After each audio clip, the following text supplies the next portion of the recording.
আসসালামু আলাইকুম গাইস। আজকের রেসিপি হচ্ছে চকলেট ক্ষীর। দেখতে যত সুন্দর, খেতেও অসাধারণ। চলুন তাহলে রেসিপিটা ফলো করুন। লাগবে 1 লিটার দুধ, 40 গ্রাম বাসমতি চাল আমি 1 ঘন্টা ভিজিয়ে রেখেছিলাম, কাঠবাদাম, কাজু বাদাম, কিশমিশ, চকলেট বিস্কিট, চকলেট, চিনি। গ্যাসের ওপর আমি ডেকচি চাপিয়ে দিলাম, 1 চামচি ঘি দিলাম। বাদামগুলো আমি হালকা করে ভেজে নেব।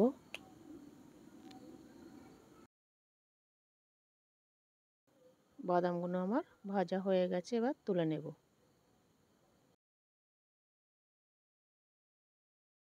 দুধটা আমি ঢেলে দিলাম। দুধটা আমি জাল করে ফুটিয়ে নেব।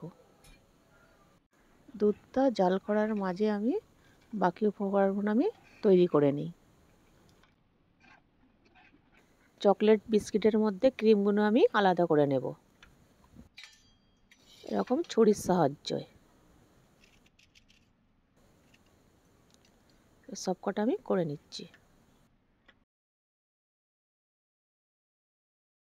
বিস্কিটের ক্রিমগুলো আমি বের করে নিচ্ছি, এবারে আমি পাউডার করে নেব। দেখুন পাউডার করা হয়ে গেছে। চালটাকে মিক্সিতে আধ ভাঙা করে নেব।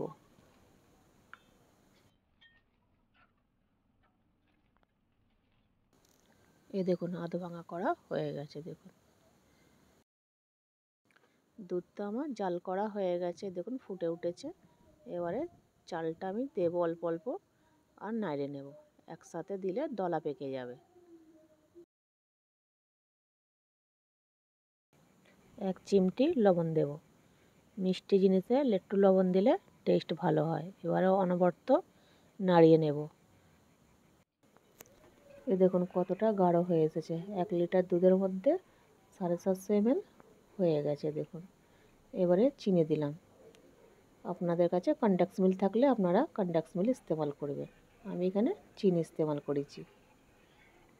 এবার অনবরত আর একটু নাড়িয়ে নেব।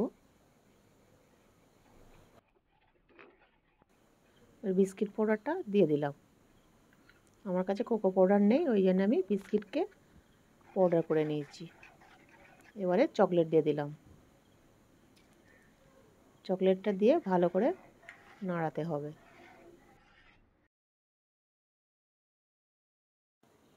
এই দেখুন কত সিল্ক স্মুদি হয়েছে। দেখুন এবারে বাদাম ভাজাগুলো দিয়ে দিলাম।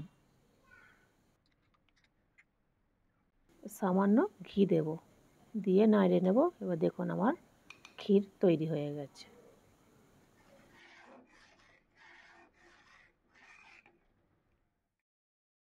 দেখুন গাইস তৈরি হয়ে গেল চকলেট ক্ষীর। কত সহজ, সিম্পল, ইজি রেসিপি। আপনারা আপনাদের বাড়িতে তৈরি করে খাবেন আর আমার কমেন্টে লিখে জানাবেন। ভালো লাগলে লাইক করবেন আর আমার চ্যানেলটাকে সাবস্ক্রাইব করবেন। তাহলে দেখা হচ্ছে নেক্সট ভিডিওতে।